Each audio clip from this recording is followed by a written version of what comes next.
Everything in my life changed when I turned 15. My name is Lauren. Allow me to introduce my family. We appeared to be an ordinary family from the outside. Mom stayed at home while Dad put in a lot of effort. Olivia was my younger sister. She was 8 years my junior. My mom's side grandma truly owned the large corporation where Dad worked as a manager. Grandma had a lot of ambition. She began with a few laundrettes and expanded the company by producing cleaning supplies and laundry detergents. She offered Mom the business when she chose to retire, but Mom declined, so Dad took over. Things became tricky at that point. I recall the day that everything broke down. I heard Mom shouting at Dad downstairs while I was in my room attempting to concentrate on my homework. "You're a complete failure, Frank. This is my home and the place where my family works. You ought to be grateful that I gave you control of it." In the weeks that followed, the situation worsened. Mom and Dad hardly seldom talked, and when they did, they were always fighting. Olivia was 7 years old when she realized something was off, despite my best efforts to keep her occupied. Then came the day that made all the difference. Dad was standing in the living room with a bag at his feet when I got home from school. I shook my voice and asked, "Dad, what's happening?" He approached me and gave me a firm embrace. "I apologize, my love," he said. "I am unable to be here any longer. It's bad for everyone." I thought I was having trouble breathing. However, what about Olivia? "How about me?" I inquired. With tears in his eyes, he withdrew. "You two have my undying love. Remember that always." However, love alone is insufficient sometimes. He gave me a forehead kiss before approaching Olivia, who was staring at him with wide, bewildered eyes. He bent over and gave her a firm embrace. "All right, Pumpkin, be good for your big sister."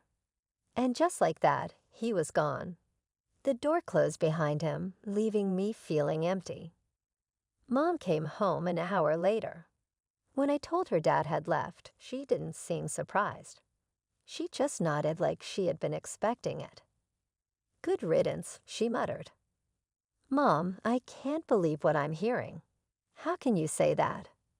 She turned to me with cold eyes. "Your father cheated on me, Lauren. Over and over again. I couldn't take it anymore." That night, everything changed forever. As I lay in bed, I could hear Mom talking on the phone in her room. She was laughing, sounding happier than she had in months. I wondered who she was talking to, but I was too tired to care. Just when I thought things couldn't get any more complicated, Mom hit us with another surprise. One morning, while we were having breakfast, she announced, "I have some news.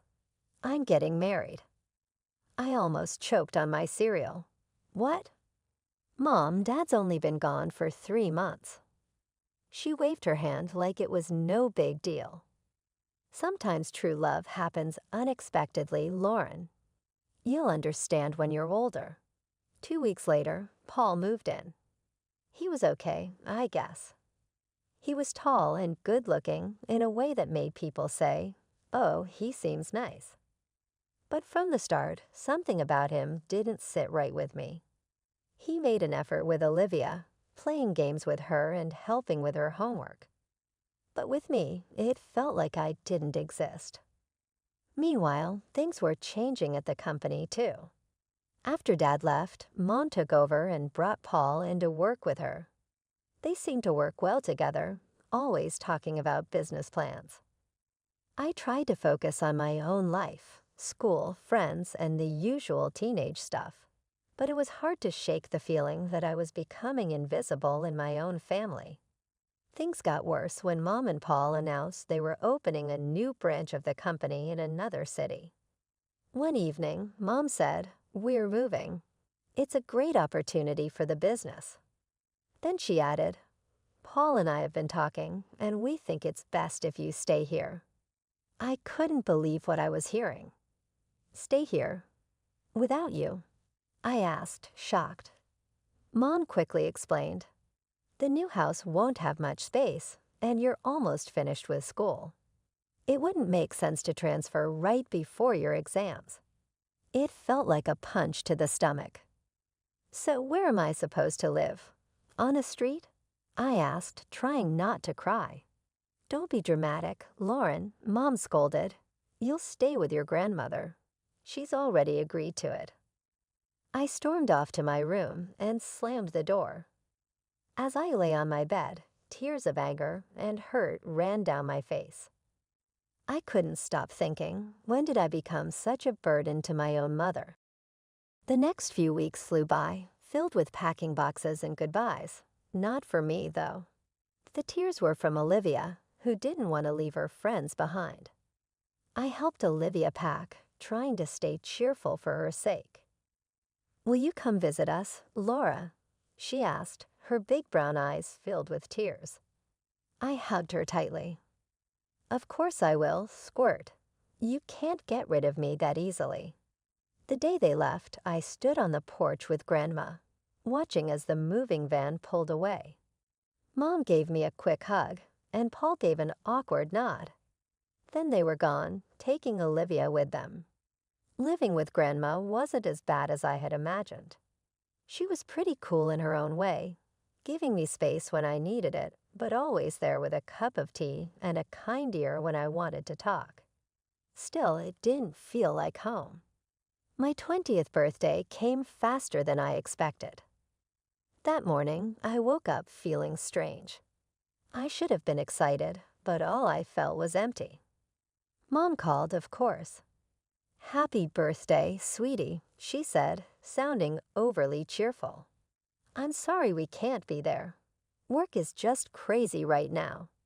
We'll celebrate next month when we visit, okay? I knew we wouldn't. They hadn't visited once since they moved. Sure, Mom, sounds great. Grandma must have sensed how I was feeling because she really went all out. She let me invite a few friends over, ordered my favorite food, and even baked a cake herself. For a few hours, I almost forgot about everything. The next morning, Grandma called me into her office. She had a serious look on her face that made my stomach drop. Sit down, Lauren, she said, pointing to the chair across from her desk. We need to talk. My mind raced. Oh no, is she kicking me out? Where would I go? But then she smiled, reached into her desk drawer, and pulled out a small folder. Happy birthday, sweetheart. Open it. I did, and my heart nearly stopped when I saw what was inside. Grandma, is this? She nodded, her eyes sparkling. The company is yours now, Lauren. I see potential in you.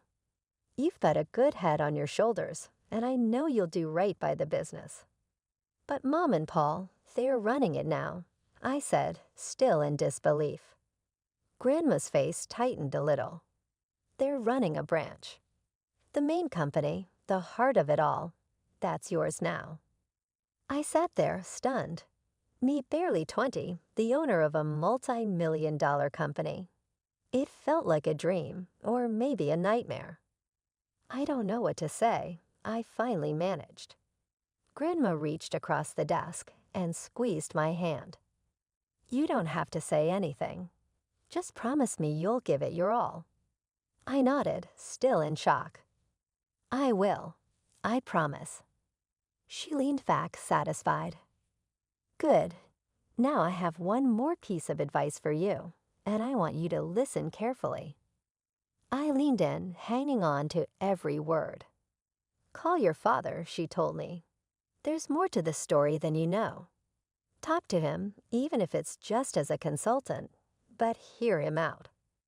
It took me a whole week to find the courage to call Dad. We decided to meet at a small cafe downtown. When I saw him, my heart tightened. He looked older, tired, but his eyes brightened when he saw me. There was an awkward silence at first, but then everything spilled out. The divorce, Mom's remarriage, the move, and Grandma's gift. Dad listened quietly, his face showing all kinds of emotions. When I finished, he took a deep breath. "Lauren, there's something you need to know about the divorce." Then he told me everything. How Mom never respected him, always putting him down and calling him a loser, making him feel worthless. He explained how, after a huge fight, he got drunk and made the biggest mistake of his life. "I cheated on her," he admitted, his voice heavy with guilt. "I regretted it right away, but your mother used it against me. She threatened to take everything, even you and Olivia. She wanted me to leave, give her all the property, and pay alimony." I sat there, shocked. This didn't sound like the Mom I thought I knew. "Why didn't you fight it?" I asked. Dad looked at me with sadness and love in his eyes. "Because of you and Olivia. I didn't want you both to go through a messy, public divorce. I thought this would be easier." As we talked, it felt like a huge weight was lifted off my chest. For the first time in a long time, I felt like I had my dad back. Before we left, I took a deep breath and asked, "Dad, how would you feel about helping me with the company as a consultant?" His smile was all the answer I needed. The next few months were a whirlwind. I studied for exams, spent long nights cramming, and before I knew it, I was standing on stage at my high school graduation with a diploma in hand. Grandma was in the audience, smiling proudly.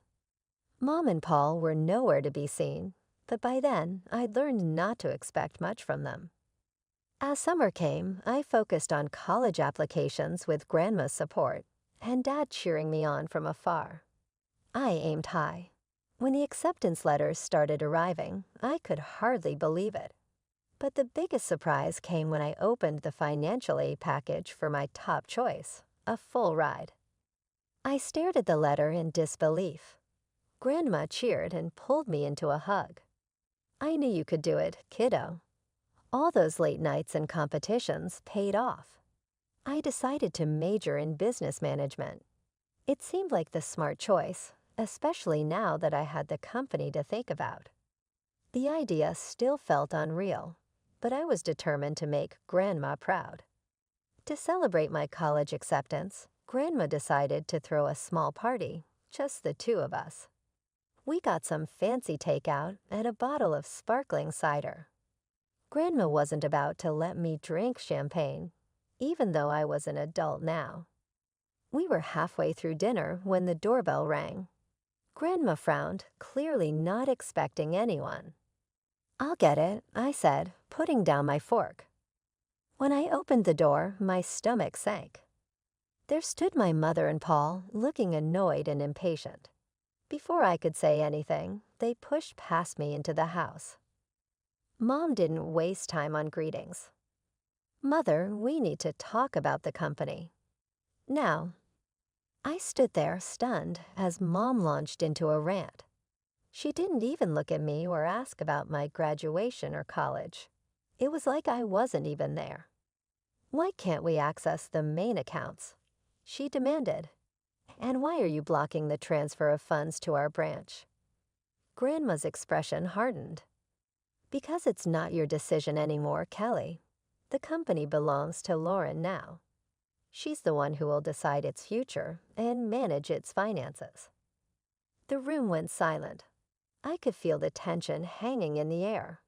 After Grandma's words, I saw a wave of emotions cross Mom's face. First shock, then anger, and finally something calculating. Suddenly, her whole attitude shifted. "Lauren, sweetheart," she said, her voice dripping with fake kindness. "I've missed you so much. Why don't you come live with us?" I blinked, caught off guard by this sudden change. Mom stepped closer, reaching out like she wanted to touch my arm. Instinctively, I stepped back. "We settled so nicely in the new city. We have a beautiful house, and there's a room just for you. We could set up a desk and get you a new computer for your studies and work." "No, Mom," I said firmly. "I'm happy here." I have my friends, my school, and Grandma needs me. Mom's smile wavered for a moment, but she quickly recovered. Well, if that's the issue, we could always move back here. We could live in our old house, just like before. Wouldn't that be nice? I shook my head. It's not about the house, Mom. It's about everything. I could see the anger building in her eyes, barely contained. Before she could say anything, I decided to ask the question that had been burning inside me for months. Mom, why did you really divorce Dad? She froze, taken aback. Well, your father, he cheated on me. Multiple times. I got tired of it. He left us for his mistress and didn't even pay alimony. That's not true, I said quietly. Dad told me everything. It only happened once, and it was because of how you treated him. He didn't abandon us. You kicked him out.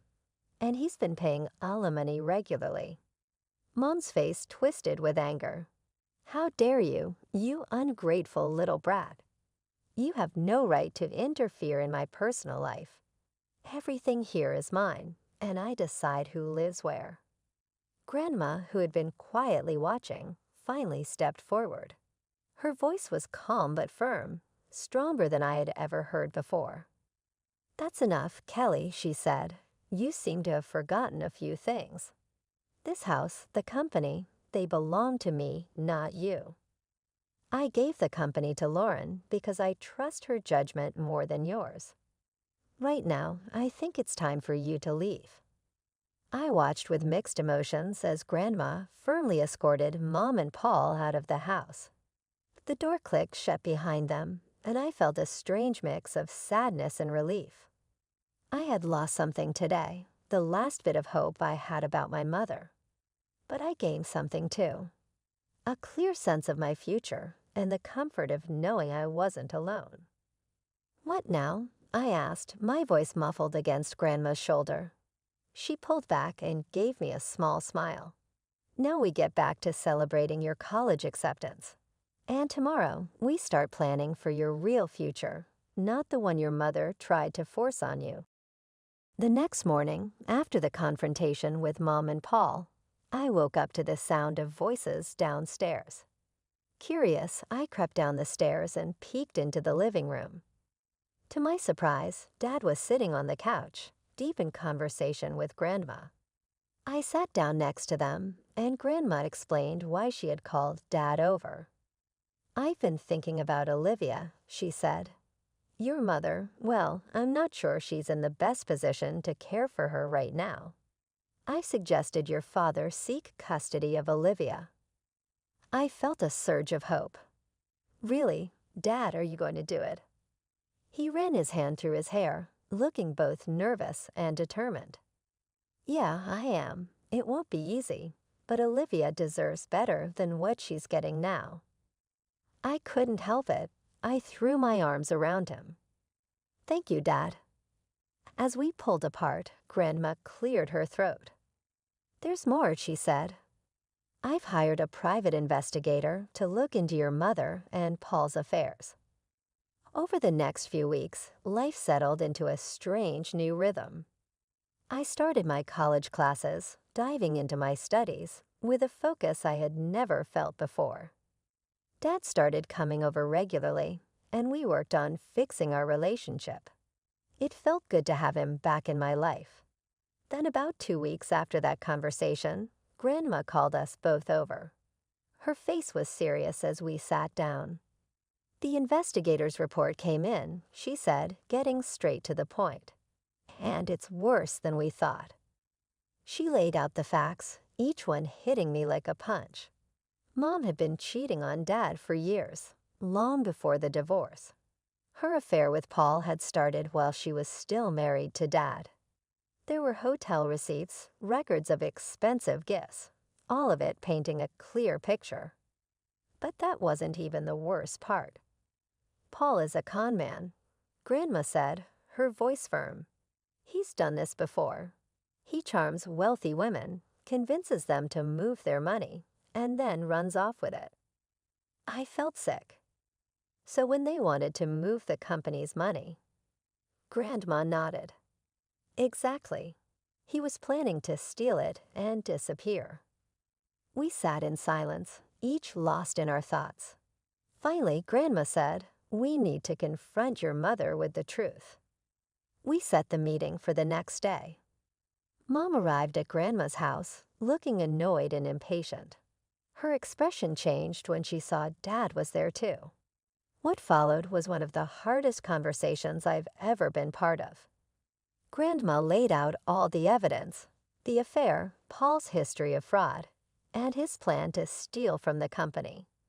With each piece of information, I watched Mom's face, hoping to see some guilt or understanding.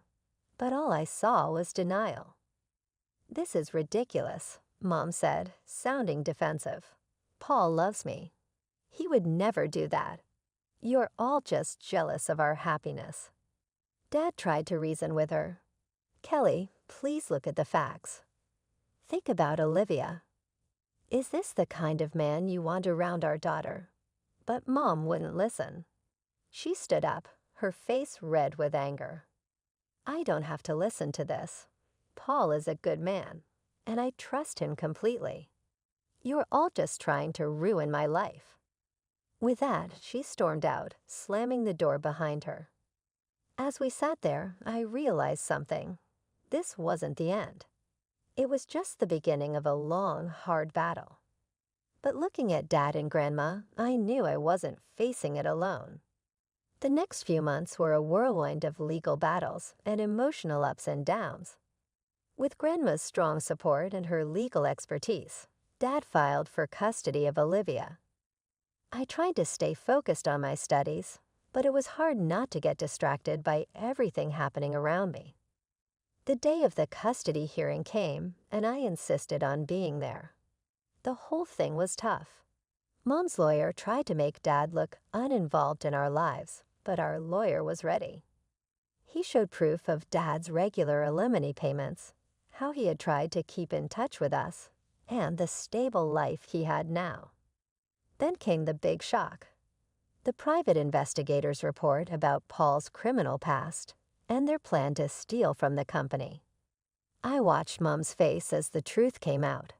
First, she looked shocked, then angry, and finally, lost. For a moment, I almost felt sorry for her. Almost. When the judge gave full custody of Olivia to Dad, I felt a mix of emotions: relief that Olivia would be safe, but also sadness that it had come to this. As we left the courthouse, Olivia in Dad's arms, Mom approached us. "This isn't over," she hissed, her eyes full of anger. Grandma stepped in between us. "Yes, Kelly, it is. Go home." Things only got worse for Mom after that. The judge ordered her to pay child support to Dad for Olivia. It was a huge shock for her, since she'd always thought she'd be the one receiving support, not paying it. I threw myself into my studies and learning more about the company, trying to stay away from the family drama. But I couldn't help feeling a bit satisfied when I heard that Paul had left Mom, running off with another woman and a large chunk of Mom's personal savings. One evening in autumn, Dad called me. His voice was tense with emotion. "Your mother showed up at my place today," he said. "She wants to make up. Said she made a mistake and wants us to be a family again." My heart tightened. Part of me, a small part, wanted him to say yes, wanted things to go back to how they used to be. But I knew better now. We'd all been through too much. "I told her no," Dad said firmly. "I told her that ship sailed a long time ago, and that I wouldn't put you or Olivia through that again." I let out a breath I didn't realize I was holding. "Good," I said, surprised at how strong my voice sounded. "You deserve better, Dad. We all do." There was a pause, and then Dad spoke again. I could hear him smiling. "When did you get so wise, Laura?" I laughed, feeling lighter than I had in a long time. I learned from the best. After I hung up the phone, I looked around my room at Grandma's house. My textbooks were scattered across the desk next to a stack of company reports. Photos of me with Dad and Olivia smiled back at me from the bulletin board. I didn't envision this existence a year ago. It wasn't flawless. There were still many questions to answer and many obstacles to overcome. However, it was genuine. I owned it. I considered Mom, who was now alone herself following all of her schemes and deceit. I experienced some sympathy, but it was largely overshadowed by a feeling of fairness. She had to face the repercussions of the decisions she had made. For my part, I had a loving family, a business to manage, and an exciting future ahead of me. Although it wasn't the road I had anticipated, I was at the beginning of my new life. And time passed quickly as I managed a multi-million-dollar firm and attended college. I was immersed in textbooks and financial reports halfway through my degree before I realized it. Weekends were sacred, but weekdays were occupied with lectures and late-night study sessions. I packed my bags and went home to Dad and Olivia every Sunday. Olivia would run to me as soon as I walked in, shouting, "Laura," and embracing me. She had endless energy and lengthy legs at the age of 12. In time for dinner, Dad would emerge from the kitchen, typically clad in an apron. With a smile, he would say, "Just in time for a meal." Those weekends became my fulcrum. As Dad and I talked about the business over dinner, Olivia would talk excitedly about her week at school. Dad and I would frequently stay up late discussing business strategies after Olivia went to bed. Every Thursday was spent at Grandma's, where she prepared a feast that filled the house with the aroma of apple pie and roast chicken. We would sit on the porch after lunch and discuss everything and nothing. "I always knew you had it in you, Lauren," Grandma would say while holding my hand tightly. I was anxious and excited as graduation drew near. As promised, Dad was managing the business well and getting me ready to take over. "I'm ready to hand over the reins whenever you are," he said to me one evening. With a firm embrace, I said, "Thank you, Dad, for everything." There were still decisions to make and a business to run, and life wasn't perfect. However, I knew that my little family, Dad, Olivia, and Grandma, could overcome anything when I looked at them.